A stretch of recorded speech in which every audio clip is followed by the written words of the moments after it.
परम पिता परमेश्वर कुल मालिक महाप्रभु के पावन नाम को याद करो। जय गुरुदेव,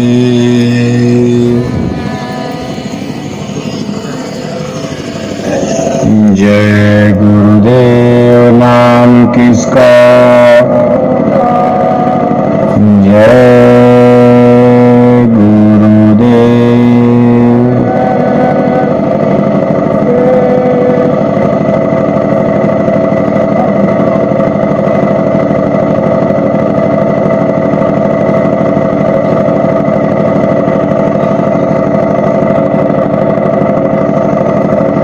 परम पूज्य स्वामी जी महाराज, हमारी संस्था के प्रमुख संस्था अध्यक्ष पूज्य हजूर महाराज जी, आज के सत्संग समारोह में भाग ले रहे सभी सम्मानित सत्संग धर्म प्रेमी भाई बहनों, प्यारे बच्चों,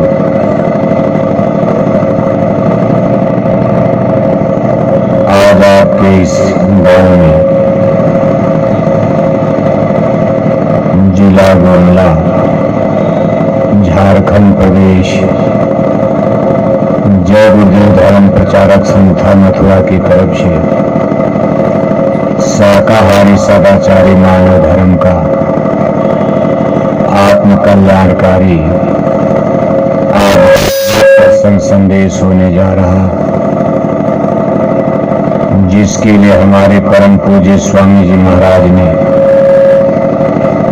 इस संसार में जन्म लेकर लगातार 60 वर्ष तक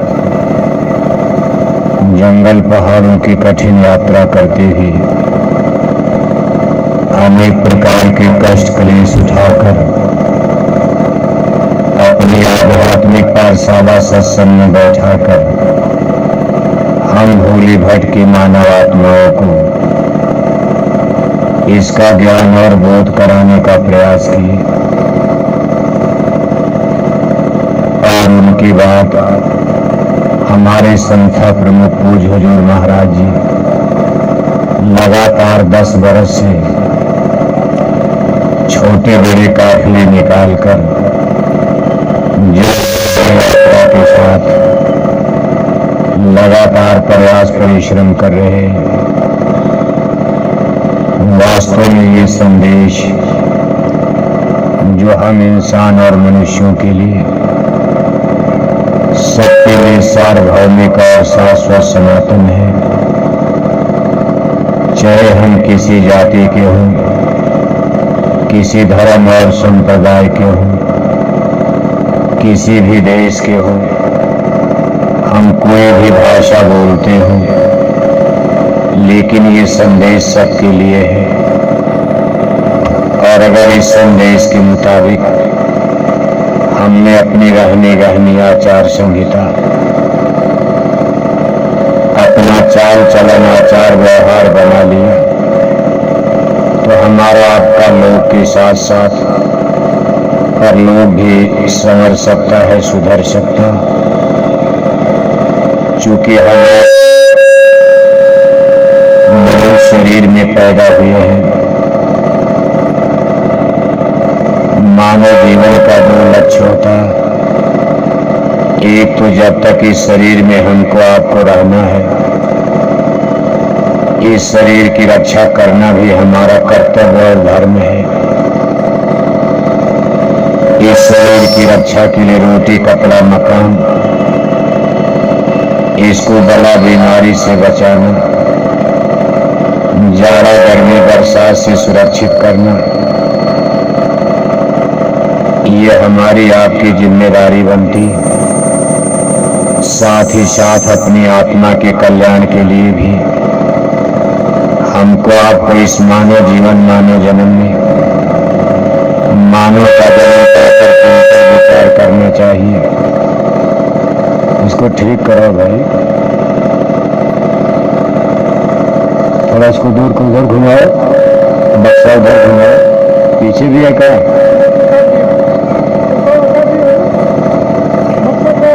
पीछे है। तो घुमाओ उधर। अरे तुम घुमाओ यार।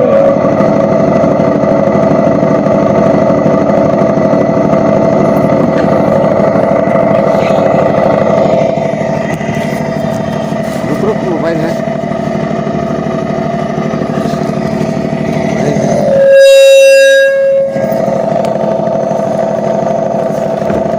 मोबाइल है अरे मेज घुमाओ, मेज उठा के और घुमाओ और घुमाइए भी घुमाओ।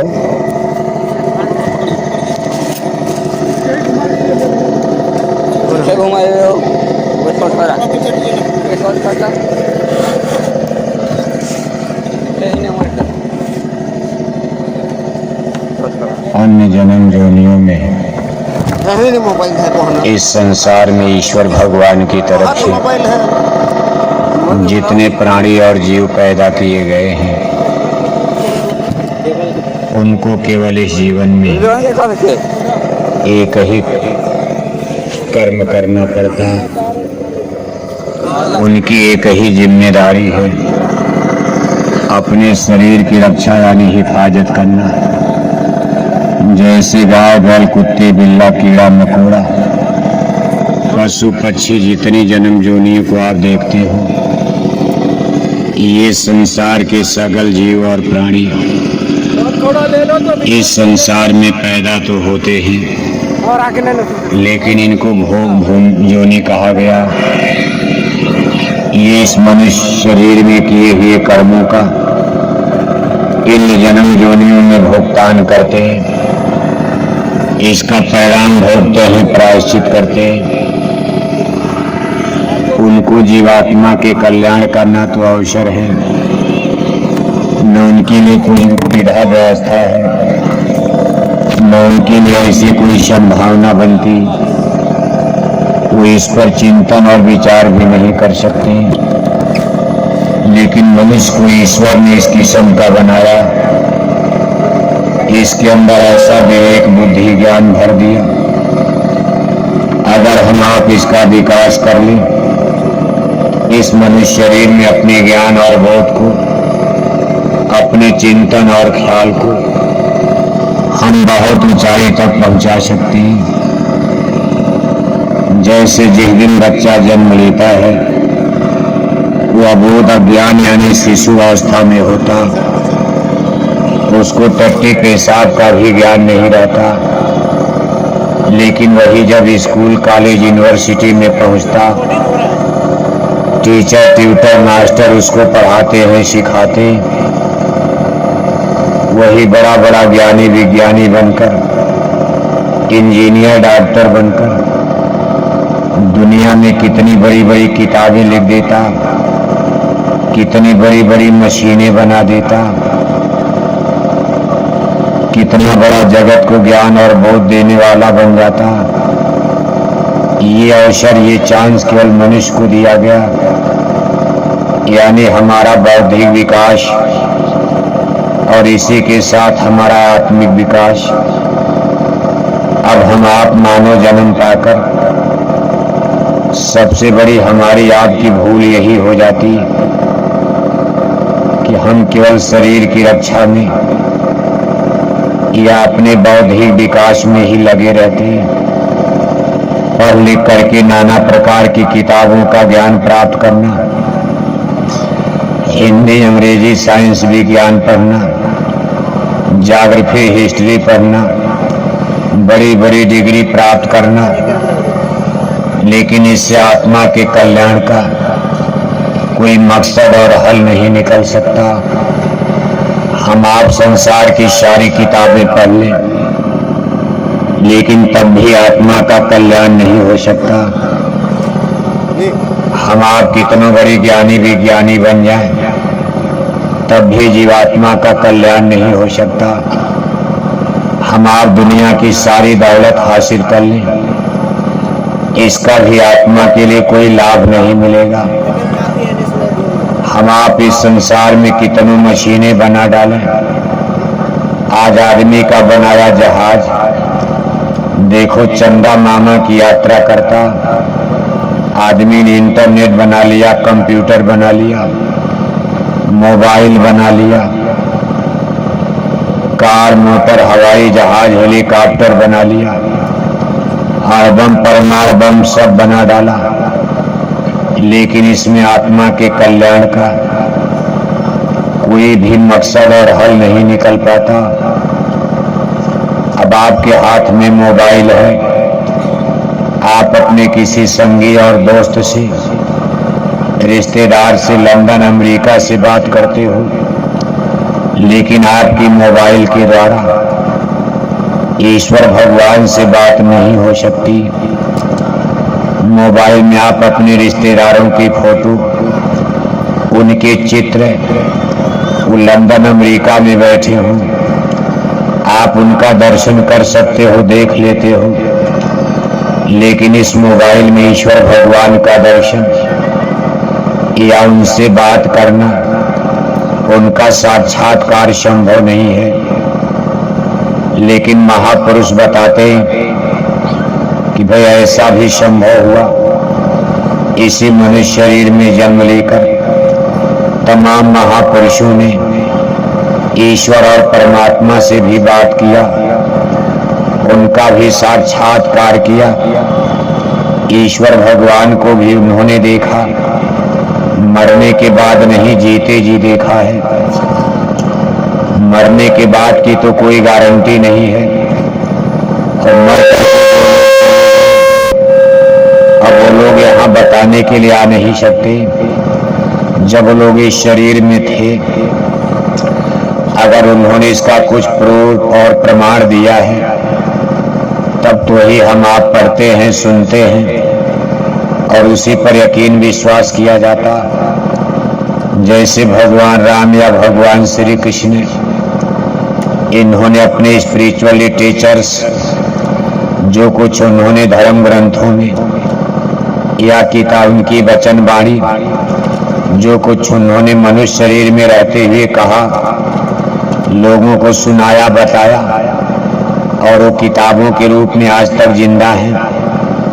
ये चीजें तो प्रूफ के रूप में, प्रमाण के रूप में हैं, लेकिन अब उन लोगों के चले जाने के बाद कोई प्रमाण हमारे आपके पास नहीं। जैसे कबीर साहब, नानक साहब, दादू साहब, दरिया साहब, स्वामी विवेकानंद, दयानंद सस्ती, संत रविदास जी या रामायण के रचयिता गोस्वामी जी महाराज, इन लोगों की लिखी हुई किताबें, ये तो हमारे आपके लिए प्रमाण में है।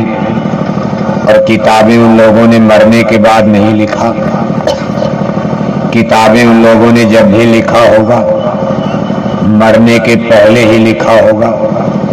मरा हुआ आदमी, मरा हुआ मनुष्य न तो आपको सत्संग सुना सकता, न कोई ज्ञान विद्या पढ़ा सकता, न वह कभी कोई ज्ञान की किताब लिख सकता। जो कुछ होगा जीते जी होगा। और इन महापुरुषों की किताबों को पढ़ने से हमको आपको ये प्रमाण मिलता, इन लोगों ने जीते जी इस मनुष्य शरीर में रहते ही ईश्वर और भगवान को देखा, उनका इन लोगों ने साक्षात किया, उनका इन लोगों ने दर्शन दीदार पाया। आप रामायण में इस बात को पढ़ते हो, गोस्वामी जी महाराज रामायण में लिख रहे कि मुदे नयन त्रसित तन भयो, पुंचितवत कौशलपुर गयो। कहते भाई हमको गुरु मिल गए, सदगुरु मिल गए। पहले तो उन्होंने सदगुरु की तलाश किया, कहा एक विधि चित रहूं सम्हारे, मिले कोई संत फिरऊं तिसलारे। कंज गुरु ने राह बताई, देह गुरु से कुछ नहीं पाई। कहते भाई मैंने पहले गुरु की खोज किया, क्योंकि ये बात बिल्कुल अकाट्य है कि गुरु बिन होई न ज्ञान। हिंदी अंग्रेजी भी पढ़ना है, हमको आपको टीचर, ट्यूटर, मास्टर की आवश्यकता पड़ती। जैसे आपके हाथ में अंग्रेजी की किताब दे दी जाए, बच्चे बच्चियां बैठकर दिन भर पन्ना पलटते रहें, शाम हो जाएगी, रात हो जाएगी, ABCD भी नहीं समझ सकते जब तक कोई टीचर ट्यूटर मास्टर नहीं पढ़ाएगा। ये किताबें भी समझ में नहीं आती। गोया ये किताबें गलत नहीं है, किताबों का लिखा हुआ ज्ञान तो सही है, लेकिन समझ में आता जब कोई मास्टर पढ़ाता। ऐसे ही रामायण, गीता, वेद, भागवत, शास्त्र, पुराण या मुसलमान भाइयों की पाक कुरान मजीद या उनकी पवित्र हदीस, ईसाई लोगों की बाइबिल या बौद्धिस्ट लोगों के बौद्ध ग्रंथ, जैनियों के जैन धर्म के जितने ग्रंथ या कबीर नानक की बाणियाँ, ये जितनी भी किताबें लिखी हैं, ये भी हमको आपको जब कोई मास्टर और हमको आप कुछ समझा दे, बता दे, तभी हम आप इसका सही अर्थ समझ सकते और इसको समझने